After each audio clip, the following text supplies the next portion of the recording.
The first drops fell like warnings against the red earth of Amboseli National Park. What began as scattered raindrops quickly transformed into torrential sheets of water that hammered the acacia trees and turned the savanna's dusty paths into rivers of mud.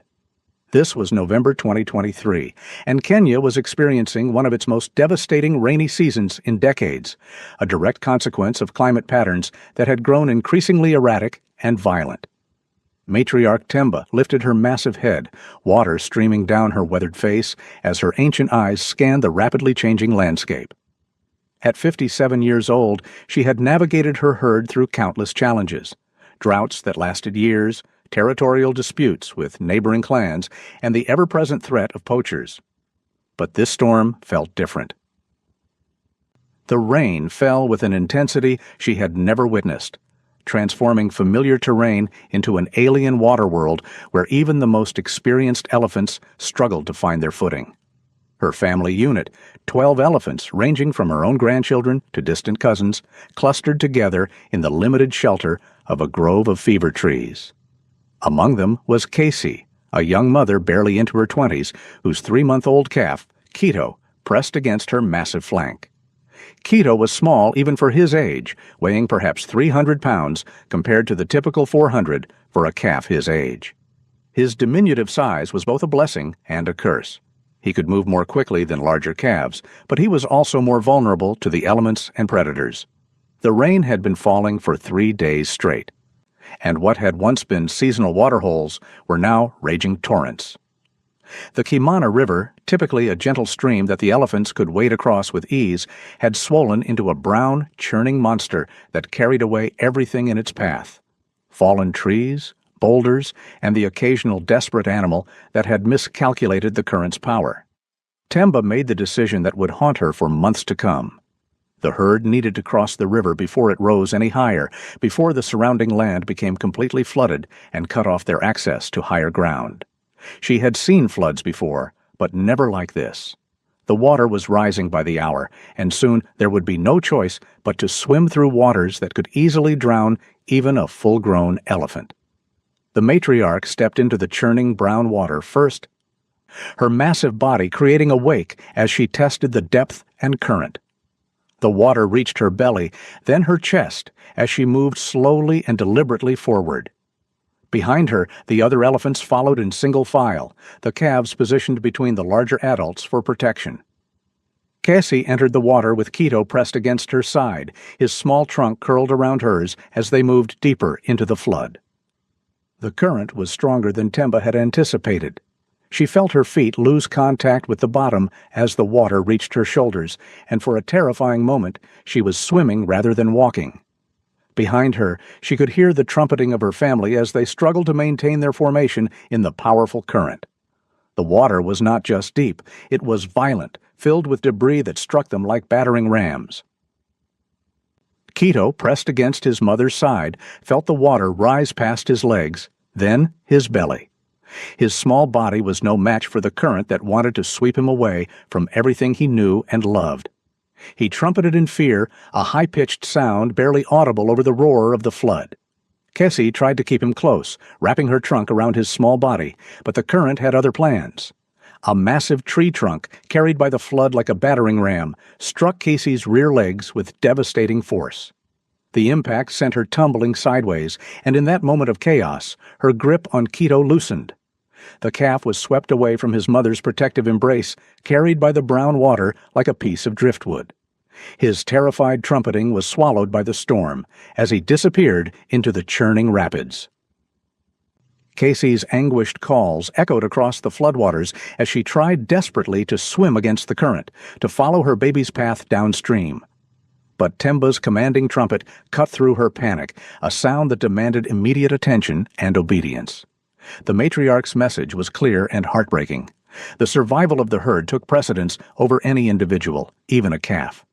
They had to reach safety before the flood claimed them all. With her heart breaking, Cassie allowed herself to be guided by the other elephants toward the far shore, her mournful cries mixing with the sound of the rain. Behind them, somewhere in the maze of floodwaters and debris, Keto fought for his life alone. The 3-month-old calf tumbled through the water like a leaf in a hurricane, his small legs kicking frantically as he tried to find something, anything to grab onto. His trunk, still learning its basic functions, swung wildly as he fought to keep his head above water. The current carried him nearly 2 miles downstream before depositing him, battered and exhausted, on a small island of debris that had formed around a fallen baobab tree.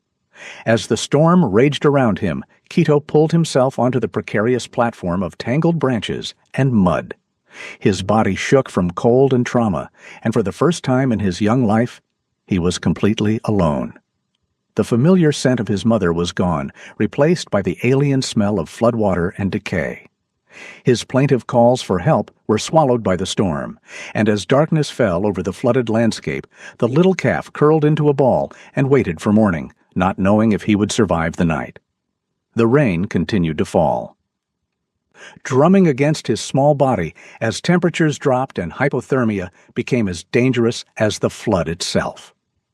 Quito had entered a fight for survival that would test every instinct evolution had given him, a battle against nature that few elephants his age could hope to win.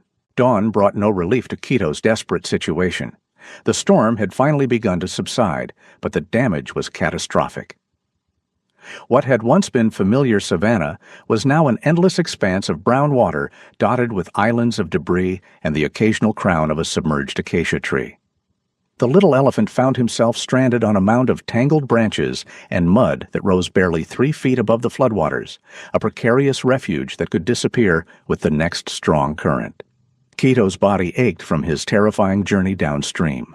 His right foreleg bore deep scratches from the debris that had battered him during his chaotic ride through the flood, and his left ear had been torn by a sharp branch. More critically, he was experiencing the first pangs of hunger and thirst, ironically, thirst despite being surrounded by water. At 3 months old, Quito was still completely dependent on his mother's milk for nutrition, and elephant calves his age needed to nurse every 2 hours to maintain their strength and growth. The calf's first instinct was to call for his mother, a behavior so deeply ingrained that he could not suppress it despite his weakness. His trunk rose skyward as he released a series of high-pitched trumpets, distress calls that could travel several miles under normal circumstances. But the flood had changed the acoustics of the landscape, and his cries seemed to vanish into the vast expanse of water without generating any response. As the hours passed, Quito's calls became more desperate and frequent. He had never been separated from Kessie for more than a few minutes during his brief life, and his young mind could not process the concept of permanent abandonment. Every few minutes, he would scan the horizon hopefully, expecting to see his mother's familiar silhouette emerging from the water. When this failed to happen, he would call again, his voice growing hoarser and weaker with each attempt.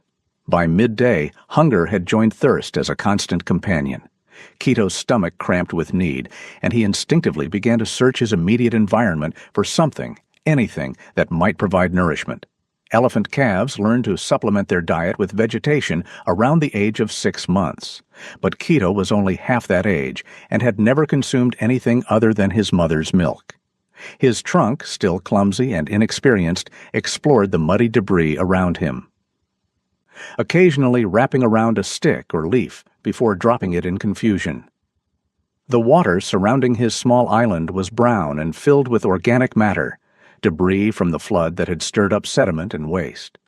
Quito's thirst eventually overcame his caution, and he extended his trunk into the murky liquid, drawing up a small amount and transferring it to his mouth. The water was bitter and contaminated, nothing like the clean streams and waterholes he had known, but it provided minimal relief from his growing dehydration. As afternoon gave way to evening, new dangers began to emerge. The flood had displaced more than just elephants. It had scattered predators throughout the region, forcing them into unfamiliar territories where they competed desperately for limited resources. Quito caught his first glimpse of this new reality when a large Nile crocodile surfaced near his island, its ancient eyes studying the small elephant with calculating intelligence. The crocodile was a massive specimen, nearly 15 feet long and perfectly adapted to take advantage of the chaos caused by the flood.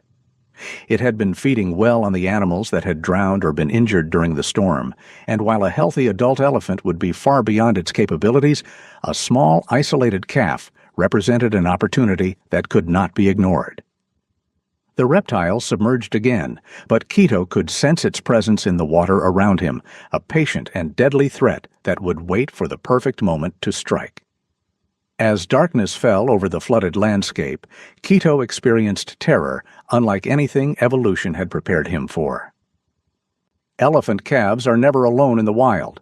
They are constantly surrounded by the protective presence of their family, guided and comforted by mothers, aunts, and older siblings who shield them from danger and teach them the skills they need to survive.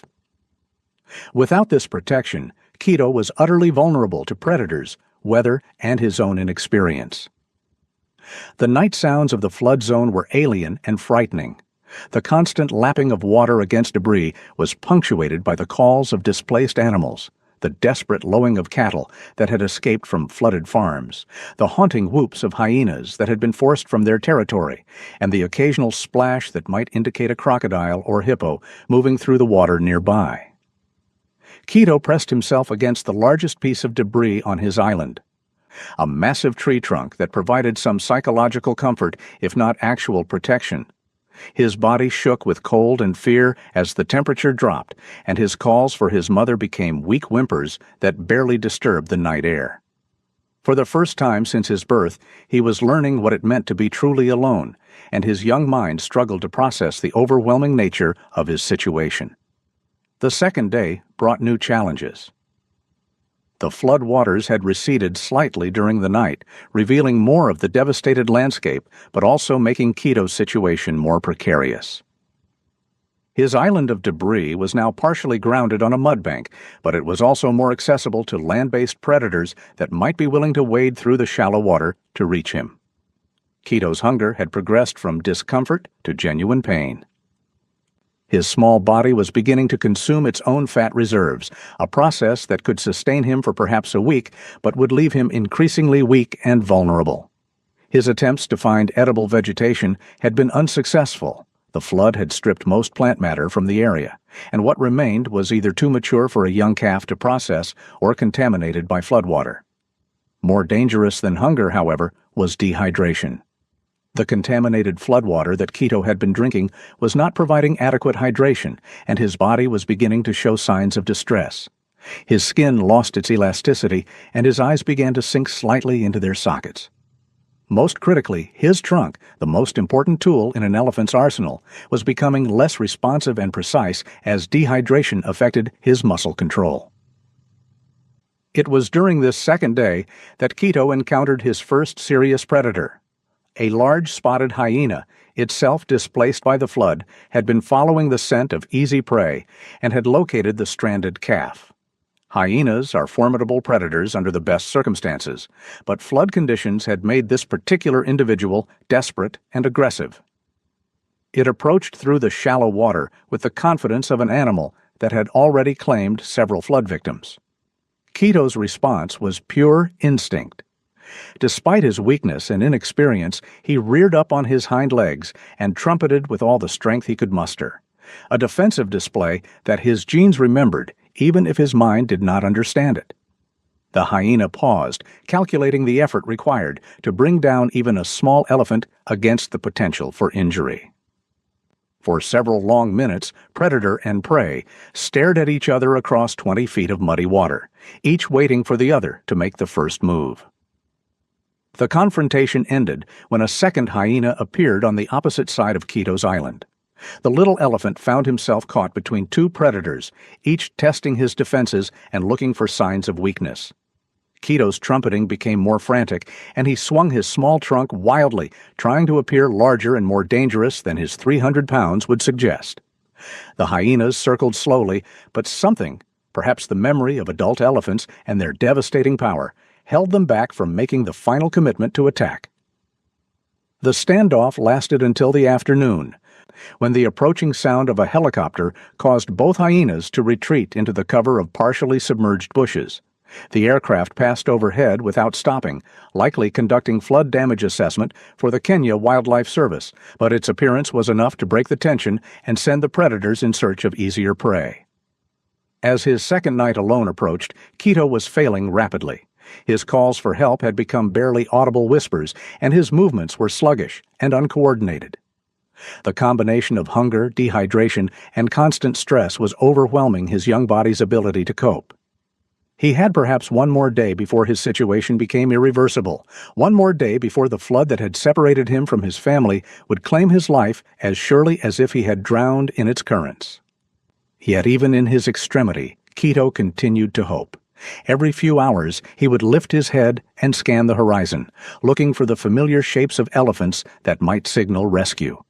His faith in his mother's eventual return remained unshaken, a testament to the powerful bonds that evolution had forged between elephant families.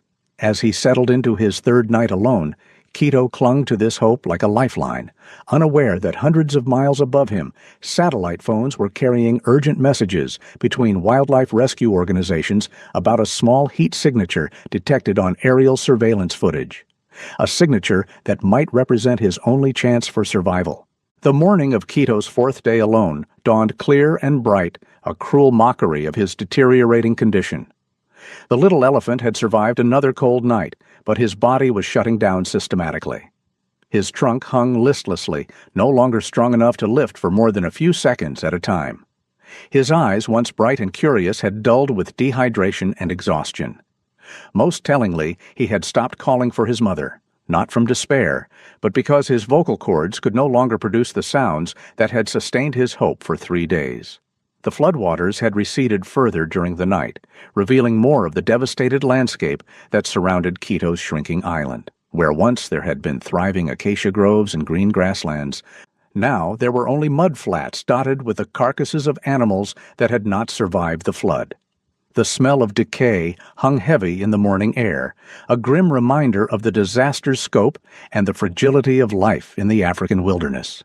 Quito's island had become a peninsula connected to the mainland by a narrow strip of muddy ground, but his weakness made escape impossible. His legs could barely support his weight, and the prospect of traversing the treacherous mud to reach higher ground was beyond his current capabilities. He was trapped not just by geography, but by his own physical limitations. A 3-month-old elephant calf weighing less than 300 pounds, alone in one of Earth's most unforgiving environments. The sound came first as a distant humming, so faint that it barely registered in Quito's consciousness. He had heard aircraft before during his brief life. Kenya's wilderness areas were regularly monitored by conservation organizations and government agencies. But this sound was different. It grew steadily louder and more focused, as if the aircraft was moving with purpose rather than conducting routine surveillance. Dr. Rebecca Walsh pressed her face against the helicopter's window as pilot Marcus Nyong'o brought their aircraft lower over the flood zone. She had been coordinating aerial rescues for the David Sheldrick Wildlife Trust for over a decade, but the scope of this disaster exceeded anything in her experience. The radio crackled with reports from ground teams scattered across the region, each describing scenes of devastation and animal casualties that would take months to fully assess. Their current mission had been prompted by satellite imagery processed through machine learning algorithms designed to identify heat signatures in disaster zones. The technology, originally developed for human rescue operations, had been adapted for wildlife conservation and had identified a small, isolated heat source that remained stationary for over 60 hours in the flood zone. The size and behavior of the signature suggested a large animal, possibly an elephant, in distress. As they approached the coordinates, Dr. Walsh spotted Quito almost immediately. Her trained eye took in the scene instantly. A young calf, probably under 6 months old, stranded on what had become a small mud island surrounded by receding floodwaters. Even from a distance, she could see that the animal was in critical condition. His posture was wrong, head hanging, trunk dragging, and he showed none of the alertness and movement that characterized healthy elephant calves. Marcus brought the helicopter down carefully, looking for a landing spot that would allow the rescue team to reach Quito without sinking into the unstable mud that covered most of the area. The downdraft from the rotors scattered debris and created waves in the remaining floodwater, but Quito barely responded to the disturbance. This lack of reaction was actually encouraging.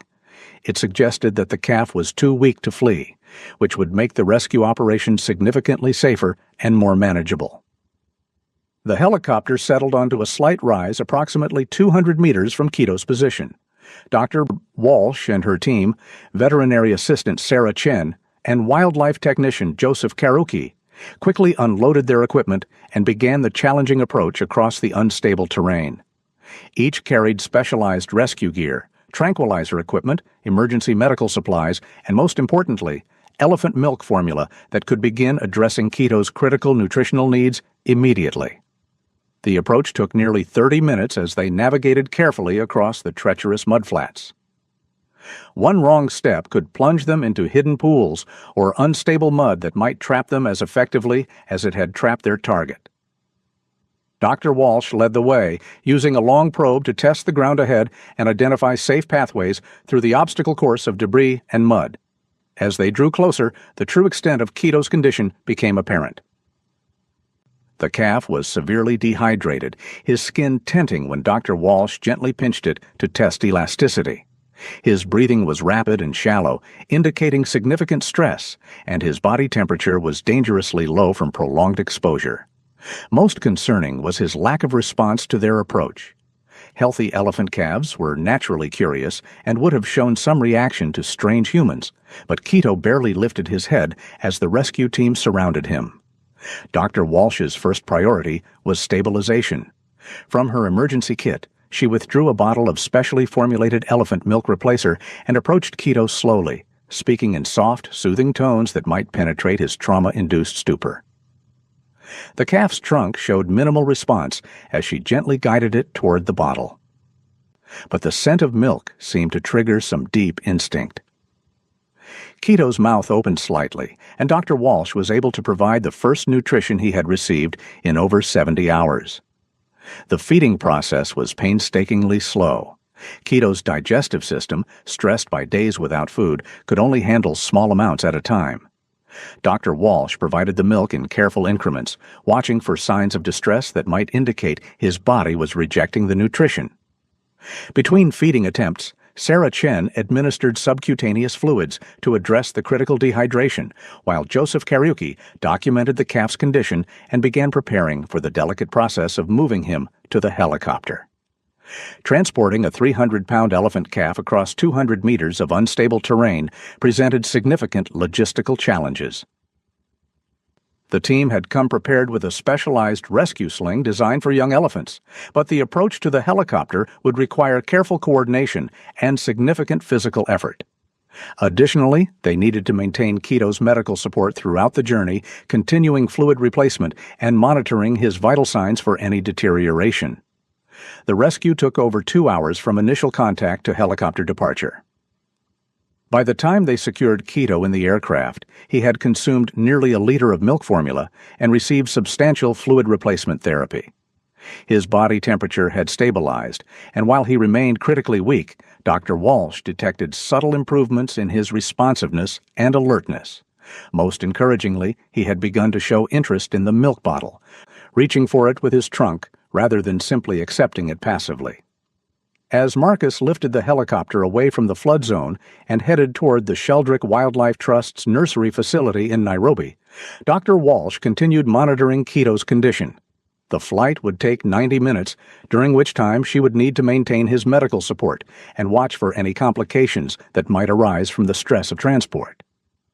Outside the windows, the devastated landscape scrolled past, a reminder of the climate disaster that had created this crisis and the thousands of animals that had not been as fortunate as the small calf, now fighting for life in her care. Quito's rescue marked the beginning of a new chapter in his story, but Dr. Walsh knew that survival was far from guaranteed. The next 72 hours would be critical as his body attempted to recover from the trauma of 4 days alone in the wilderness. Elephant calves were resilient, but they were also highly dependent on consistent care and nutrition.